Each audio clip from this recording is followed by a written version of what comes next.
Tonight we're going to be in Psalms 105, and this psalm is interesting. It's paired, I believe it's paired with Psalms 106, and both of these psalms together, I think, tell of the relationship between God and His people during a long period of time. This psalm in particular talks about God's faithfulness and His power, while the next tells, Psalm 106 tells the sad story of rebellion and failure repeated rebellion and failure on the part of the people. So these two psalms, I believe, are coupled together for that purpose, just talking about that relationship, God's part and His people's part, but also the failure when it comes to the people's part. But I think one thing that's interesting about this psalm also is the first 15 verses you'll actually find in 1 Chronicles chapter 22. I think it's verses 8 through, or chapter 16, verses 8 through 22. 1 Chronicles. I'm not going to that, though. I'm just referring to it because it's the same thing that's in the first 15 verses here. But this was a composition. In 1 Chronicles, it says it's a composition of David as they're bringing the ark in celebration, as they're bringing the ark of covenant into Jerusalem. So some say that since David wrote that in 1 Chronicles, that David is the author of this psalm. That could be true. Others believe that the original is in Psalms 105, and David copied or took from that didn't mean he's the author. But either way, I think, I don't know that it's important for us to pin down the exact times or the exact author many times. I think the point remains the same. But one thing we're going to see in this psalm, too, that I think is interesting that we've seen when, I think it was the last psalm, and how God in His creation, that He not only in His creation created each thing, but He made sure that He provided for everything for generations to come. You know, if He created a particular animal, He made sure that animal had a place to live and somewhere to go. And so the mountains and the trees and everything that He made wasn't just for beauty. And they all had a purpose. God's plan, as He lays it out, is to sustain itself until He decides that it no longer does that. And this psalm is a lot like that, but it doesn't deal necessarily with His creation as it does with His wonderful deeds and His works, but you also see God's plan laid out, how He planned everything to fit the purpose in which He did, which He desires. And I think that's very interesting too, but that's what we're going to see as we look through this psalm. It's a very lengthy psalm. I'm going to try to get through it. I think there's 45 verses. Sometimes we can't get through 5 verses, so I'm not sure if we'll get through 45, but we're going to give it a shot. But we're going to break it down into the wonders of God. And we're going to see about 7 different wonders of God that we're going to see throughout this psalm. So let's look at the first 7 verses, if you will, here. It says, "Oh, give thanks to the Lord, call upon His name, make known His deeds among the peoples, sing to Him, sing songs to Him, talk of all His wondrous works, glory in His holy name. Let the hearts of those rejoice who seek the Lord. Seek the Lord in His strength, seek His face evermore. Remember His marvelous works which He has done, His wonders and the judgments of His mouth. O seed of Abraham His servant, you children of Jacob, His chosen one. He is the Lord our God. His judgments are in all the earth." So as we see this, we can notice all the things that the psalmist told us to do in verses 1 through 4 here, or all the way through. He talks about give thanks to the Lord, call upon His name, make known His deeds, sing to Him, talk of His wondrous works. So he's as he goes through this, it's not just about bringing glory and honor. And you can kind of picture, or I can, them bringing in the ark and David, composing this psalm as they do about It's not, again, like we've talked about before, it's not just believing in God. It's not just praising God for Him being God. It's praising Him for being God, but also for all the wonderful things that He does. And David is, that's why I tend to believe he may have been the author of this, because David does this a lot in many different things, is he looks at what he's facing, and he looks at the future, and he looks at the present, and he looks at what he's going through, and a lot of times he gains his strength and his faithfulness as he remembers what God has done for him already, to know that, okay, God has done this, so I can have faith and I can have confidence that He's going to do this. And I think that's a good way to approach it, isn't it? It's not, God doesn't just say have blind faith, just that it's no reason. You hear a lot of people say, well, faith takes over where reason stops. I don't know that that's necessarily true to an extent. I mean, you've got to have faith that the world, society doesn't see as reasonable. Just as Paul said, the cross is foolishness to those that are perishing. So we understand that, and you've got to walk by faith and not by sight, just what you're seeing. But God wants us to look at the evidence, doesn't He? He wants us to know Him and to know His character and to know He is, and to see His works in our life, so that can strengthen our faith to know, okay, I know God has done this for me. I know God is watching out for me. I know His promises that if I serve Him and I walk in His statutes, these are the things He's going to do. And that can strengthen us for what we're going through here. And I think that's what this psalmist is saying.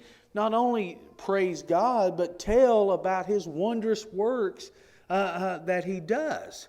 And I think here, one thing, when it says call upon His name, I do think as he makes different references to God's covenant, I think he's making references because he's going to go in and talk about what the covenant God of them, Yahweh, has done for them.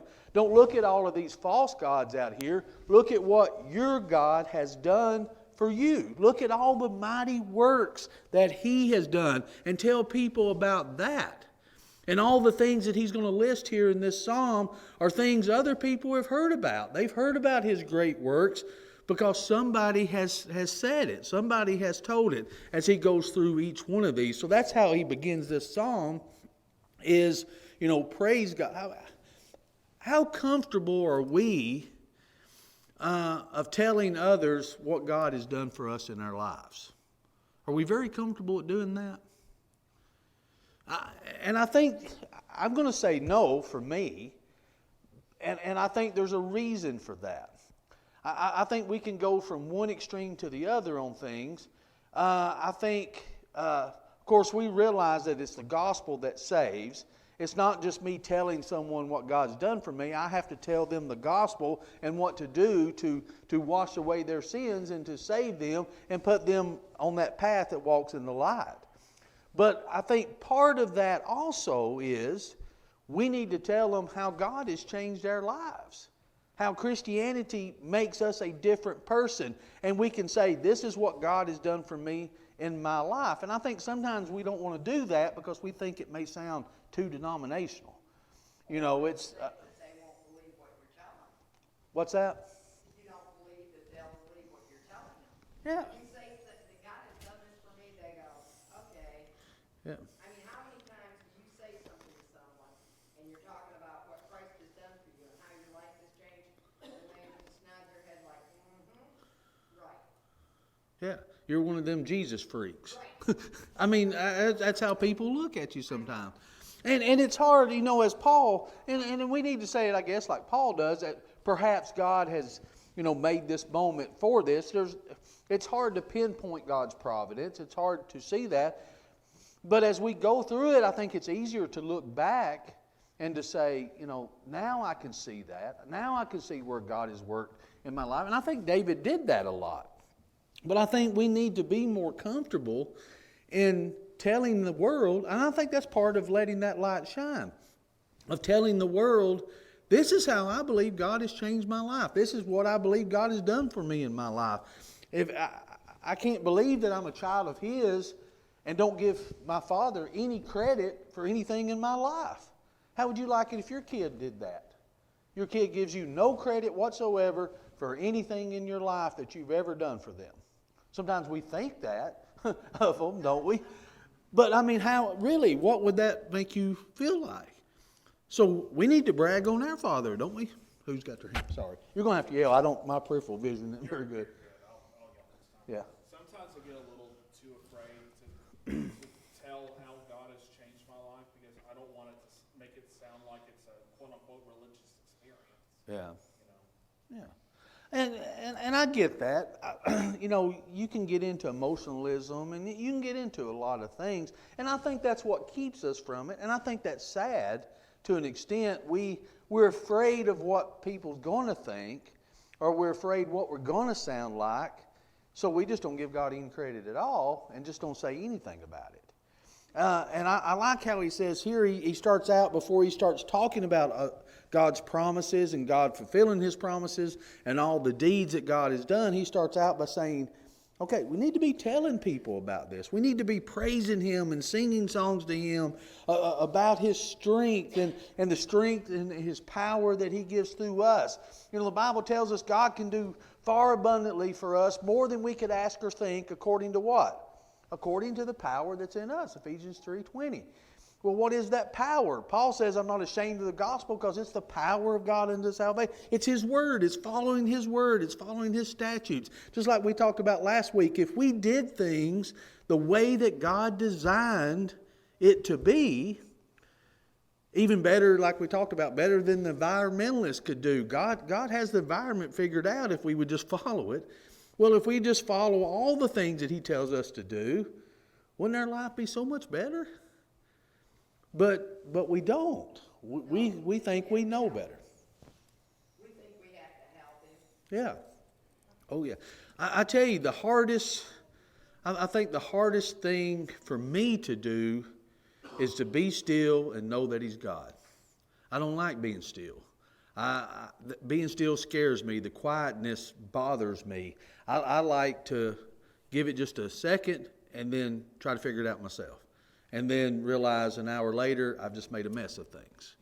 I think that's how we do sometimes. But I like how he talks about here, he says, O seed of Abraham, his servant. He says, you children of Jacob, his chosen ones. He is the Lord our God. His judgments are in all the earth. Now we can look at this and we can say, well, he's just talking about Yahweh God. He's talking about that covenant God, about what he just did for Abraham and Isaac and Jacob. But notice what Paul says here. Let's go on to Galatians.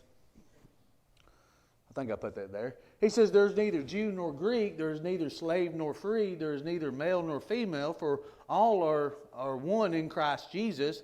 And if you are Christ, then you are Abraham's seed and heirs according to his promise. So when he was making that original promise about seeds, that ultimate seed, of course, is the Messiah.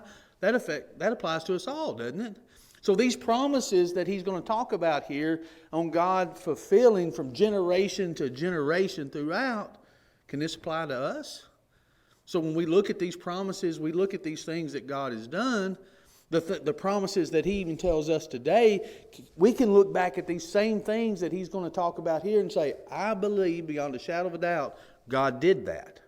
And if he fulfilled those promises, he's going to fulfill the promises that he tells us. I think where it mentions that for the psalm, that was important for them to realize it's not just a story that God was going to tell them about Abraham and Jacob, it was their story.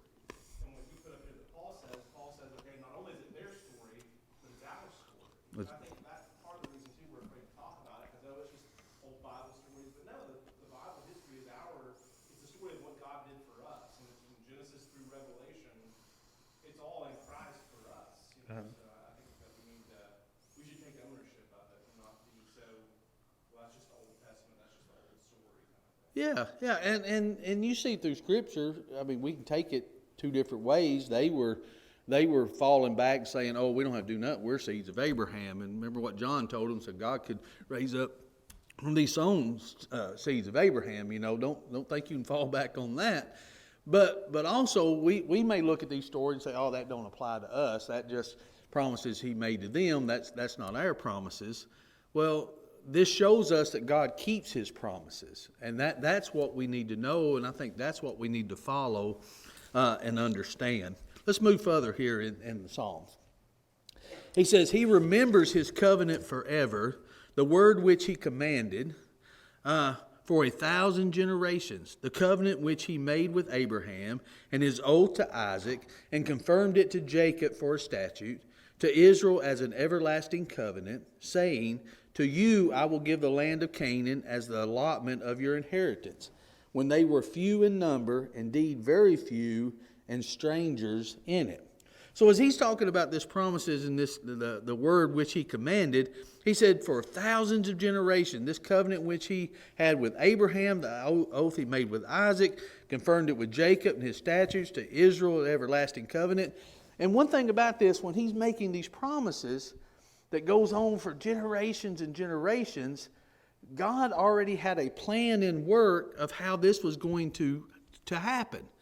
Now, we have the benefit of looking back and seeing that plan unfold, and it still looks to us, or it does to me, and I can say, why did he pick it that way? Why did this have to happen this way? This looked like suffering, but this suffering was so there could be a blessing on down the road.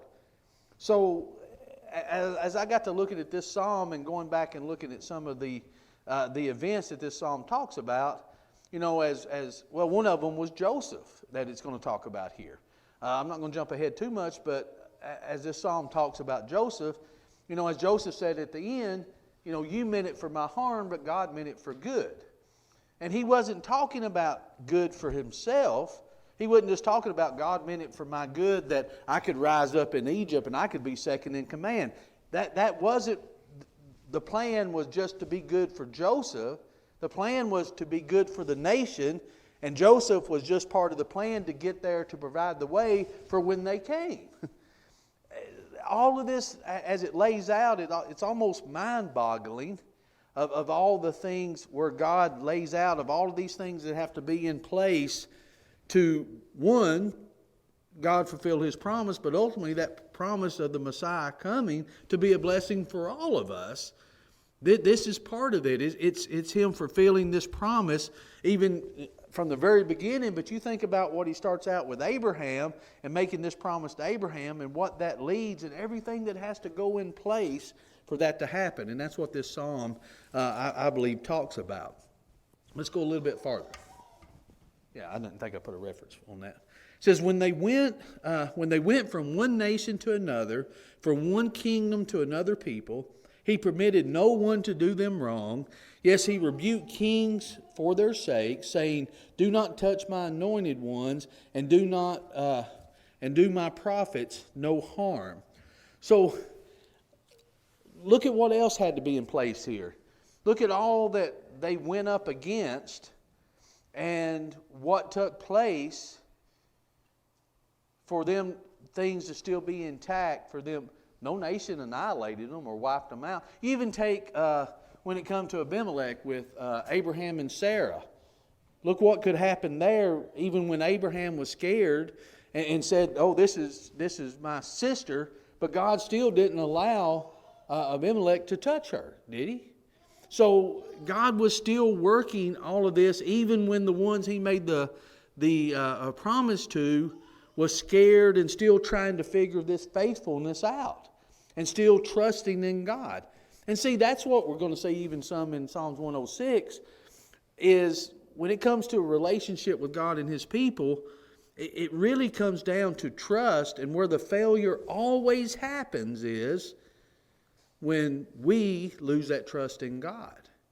And we don't have that faith and that strength to follow him the way that he said, and then look at what happens along the way. But even in that faithfulness, does God still fulfill his promise and still accomplish what he's going to accomplish? And we could get into the providence of God. We could get into the foreknowledge of God. You know, is there a difference in God knowing what's going to happen and working with the knowledge that he has to know what's happened, or making something happen? There's a difference in that. and God's foreknowledge of knowing the beginning from the end as he works these things through. But as he makes these promises, we can look at the nations that they faced. We could go through each account. We could look at the kings that they went up against. We can look at all of this, but they still were triumphant. Now, they lost battles along the way. There was some losses that happened, especially when they didn't trust in God and went to battle without God and did things different than what God said. But they were still triumphant. God didn't let these individuals stomp out what he was going to achieve. Now, we can apply this today. Has the church ever been persecuted to where individuals and nations wanted to wipe it out? Still here, isn't it? Those nations are gone and no more, or even now are living by the very thing that they wanted to persecute, but it's still standing strong, isn't it? And it's always going to be. God's purpose is going to be, as he says, what he's going to accomplish is going to be accomplished. Now, I think it's interesting, how many times during that do we lose what would be a blessing for us because we're not doing what we're supposed to be doing in the plan? I've often wondered that. What blessings have I missed out on because I didn't follow the plan like I was supposed to? I may not have been in the place that I was supposed to be. I may not have been as faithful as I was supposed to be and wasn't doing this one thing that I was in charge to do, that I was supposed to be doing, and maybe I didn't do it. Now, his will was accomplished. I just didn't get the blessing out of it. And I've often wondered that throughout my Christian life of during my times of doubt, how did that affect me and my relationship when it come to God? Any thoughts on any of this thus far before we go on?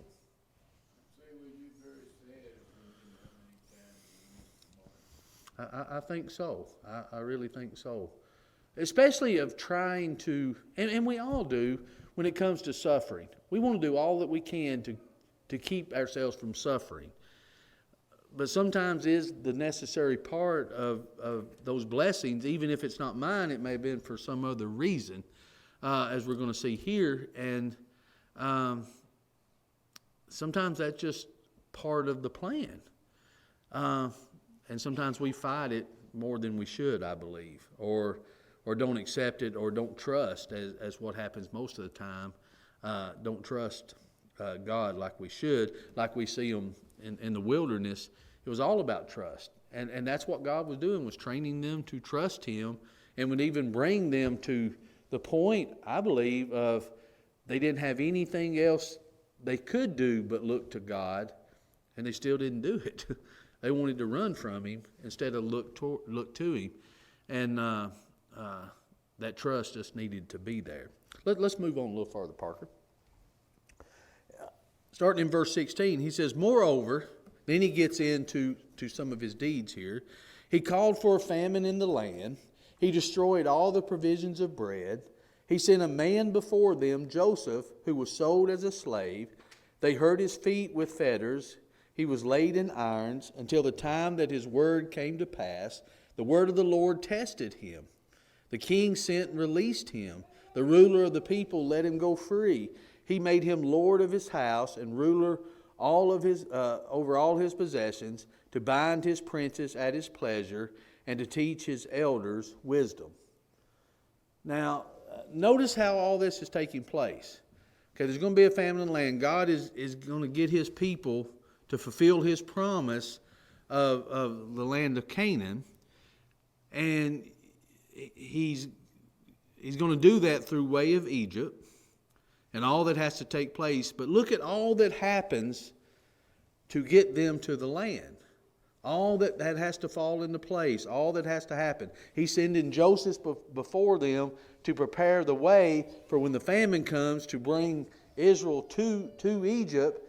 And then once they get in the number that they need to be, and God gets it where Egypt is turning against them, to where there's going to be this battle that Moses leads them out. all of this that takes place, again, to fulfill God's promise. Now, do you think it looks like to them during all that, oh, God's fulfilling His promise? I don't know that it would look like that to me if I was Joseph. But look at all that happened to Joseph. Did those things, were they a necessity to happen to get him in the position that he was in? Yeah, I mean, you think about that. Did his brothers know that when they were decided not to kill him and sell him into slavery, oh, we're doing this so he can save our lives one day? I mean, you don't see it at the moment. You don't see it at the time. And that's why we got to be very careful, because what looks like suffering, what looks like pain, what looks like heartache may be God fulfilling His promise of the blessings that He wants to give us. But sometimes we may not want to go through what we go through to get it. But it just, in reading this, it just amazes me I remember one time doing, and John, you may know just off the top of your head, I remember just myself studying of all the things that happened to Joseph, and I think there was only a couple accounts that was actually miraculous. Everything else was provident. With 2 accounts, Yeah. I thought it was just a couple of things that were miraculous in that. Everything else was providence and Joseph making the decisions that he was supposed to make and following God to get him to the place that he was in. The same thing can happen to us, couldn't it? I mean, if we make the decisions, I know one thing particular in my life, and I won't go through it here, but I know one thing particular in my life on where Tanya and I sat down and made a decision of something, to where we were in a kind of a crossroads, and we said, well, this might be better for us in this way, but we're going to make this decision because it will keep us closer to God. And because of that decision, there was a chain of events that happened that would have turned out totally different, if we hadn't have done that. And I didn't see it at the time, but I can look back now, and everybody's got something to where they can look back and say, yeah, I can see where this might have been. And you may not have seen it at the time. You may have thought, like John tells a story sometime of praying one time. He thought the answer was no and it was bad, but it was actually turned out to be good. We all have something to where we can look at and see as we look back, and that should strengthen us. That should cause us to look and say, yeah, that seemed bad at the time, and it was. We had to go through some sacrifice. We may have to go through some pain and some heartache to get to where we need to be. But you think about Joseph, and yeah, it blessed Joseph in the end in the position he was at, but it was for a far greater good than just something material for Joseph. It was to save a nation. And sometimes we don't think of it quite like that am I willing to go through this sacrifice to save and to bless someone else? And if you look at all the works that God does, it involves that a lot, doesn't it? Somebody suffering for the benefit of somebody else. And we can see that ultimate thing with Jesus, the sacrifice that He made for our benefit. And sometimes I think we need to take a step back and look at it more like that. And when you look at the life of Joseph, you can really see that. But it's, again, God prepared. There's going to be that famine. Without Joseph being in the place that he was in, the plan's not going to work. Or it's not going to benefit them like it should, I should say. But yet God has, in His wisdom, puts things into place. Let's move on here, Parker. Oh. What's that? Your subject is more important than air. Yeah. I can't think of many things you could come to understand that's more value than what you're talking about right now. It is. It's. I tell you, I feel like I've missed a lot of blessings from the Psalms of not studying it like we are right now. I hope you're getting the benefit that I am too, but some of these, it's almost like a light bulb going off, and I'm thinking, some of these things, if we would just look and see how they're laid out and understand how this applies to our lives, that, when when God tells us to do things and to follow His statutes and to walk in His light, it's not just, okay, I just need you to do this because I need you to have rules. He needs us to walk here so we'll end up in the place we need to be that blessing for us and others, so we can be in the place we need to be. And I don't know that I think of that much in terms of that. What are the consequences? We look at the consequences of not following God as far as eternity, and that's absolutely what we should look at. But what about the consequences of not following that affects us here, and not only ourselves, but other people? Of what they see and how they follow. You look at the ones who Joseph set the example for throughout all the turmoil that he went through. But you could even look at, one of my three characters, but I mention them so I can never preach on them because I mention them all the time, is Shadrach, Meshach, and Abednego. Think about them being put in that furnace. Think about the outcome of how that come out and the glory that was going to be brought to God. If, with the decision they made, it doesn't matter what you do, we're going to serve God. That was their decision. And his countenance changed, King's, because he knew he lost. And here's why he lost. They didn't know if God was going to save them, but it didn't matter. God was still going to be glorified either way, wouldn't he? If God didn't save them in the furnace, how could God be glorified then? See, this is part of being faithful. This is part of, if we follow His statutes, we can't look at how is this going to affect me as far as make my decision on whether I'm going to make the sacrifice or not. I should already make the decision. I'm going to make the sacrifice no matter what. That's what Paul tells us to be, a living sacrifice, because that's our reasonable service, right? Romans 12. So they already decided to do that before the king ever built the statue. But if he didn't save them, could God still be glorified? How? They were standing up for truth. They followed God even to the point of death. So they set the example to everyone that's there. You still follow God even if you're faced with death and even if you die. That's the example. God's still glorified. God saved them, and God was still glorified because God, not necessarily because He saved them, because they were willing to do it and God saved them.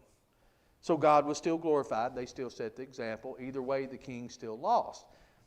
If we would look at, and when I say we, I'm starting back here with me. If we would look at our lives like that, if we make the decision, I'm going to follow God because I'm part of the plan. As a child of His, I'm part of the plan. And part of the plan is when I walk in that light, when He says, let your light so shine before men, when He says that we're a city set on a hill, these aren't just words. This is how you benefit those that are around you. This is how I'm bringing others to me, is so they can see you and see what you're following, so you have the opportunity to do what saves them, and that's present the gospel to them. So if we're not in the place that we need to be because we're following Him, how's that going to be accomplished? So if Joseph wasn't in the place that he was supposed to be in, went through all that he went through, how was that going to be accomplished? So we all have an awesome responsibility, but it brings about an awesome blessing, even if it's not for us particular at that moment. And I think that's where Christianity really takes hold, is we stop thinking about ourselves and we think about the plan itself that's going to save us in the end. And I think that this psalm here, to me, just beautifully brings that out. Anything further before we move on to the... Walk by faith. Absolutely. Absolutely. I was going to say, I like how, if you just read the story here, Joseph, what would happen to them in the Exodus really happened to Joseph first, which is that he was a slave, and it used the language, the king sent and released him, and we will let him go free. It's basically Joseph's story is the Exodus story, and that story is the Babylon story, and that story is the Jesus story, and that story is our story. And it's when Jesus told them, I'm the Christ, and I'm going to have to suffer, and the path to life goes through death first. And nobody believed them. The apostles didn't believe them. And I think what you said is so true. Like, we just have to realize that that's the example set before us. And show us, no matter how bad it looks, no matter how dire it looks, that's part of the process, like you're saying. Yeah. Oh, it is amazing. And I think that's why the Bible stands the test of time. It's all so tied together that's what makes it work and makes it so strong, that it's all there together. Let's move on a little bit, Parker. He says, Israel also came into Egypt, and Jacob dwelt in the land of Ham. He increased his people greatly and made them stronger than their enemies. He turned their hearts to hate his people, to deal craftily with his servants. What do I have after that? Did I put a reference verse, or is it just song? Okay. If you look, what were they? I think the Bible tells us there's like 70 that were there in Egypt when you count them all together there. And you look at the number when they end up leaving Egypt, when he tells them, he increased the people greatly and made them stronger than their enemies.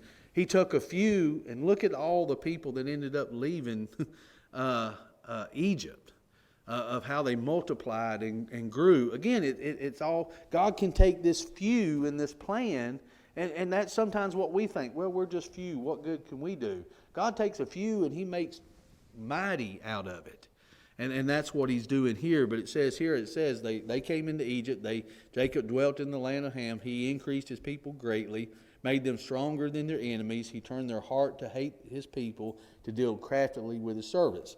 Again, now he's setting up that stage for them to leave Egypt. Let's move on here, Park. It says he sent Moses his servant and Aaron whom he had chosen. They performed his signs among them, wonders in the land of Ham. He sent darkness and made it dark, and they did not rebel against his word. He turned their waters into blood, killed their fish. Their land abounded with frogs, even in the chambers of their kings. Let's move on. I think I had that in two parts. He spoke, and there came swarms of flies and lice in all their territory. He gave them hail for rain and flaming fire in their land. He struck their vines also and their fig trees and splintered the trees of their territory. He spoke, and locusts came, young locusts without number, and ate up all the vegetation in their land, devoured the fruit of their ground. He also destroyed all their firstborn in their land, the first of all their strength. So he's just recounting, basically, he skipped through a few, but recounting all the plagues and all the judgments against Egypt's God, but all the plagues that came upon Egypt. But again, he's talking about the works. Don't forget what God has done. And how easily they did, though, didn't they? When they went out in the wilderness, as we're going to see some of this in the next psalm, but they went out in the wilderness and they wanted to go back to Egypt. If they would just keep remembering what God had done, what they saw, what they endured, seeing everything that happened of God bringing them out. If they just remember that as part of trusting in God, just look back and see what I've done is basically what God is saying. And this is what the psalmist continues to say. This is something to sing about. This is something to praise. We can do the same thing today.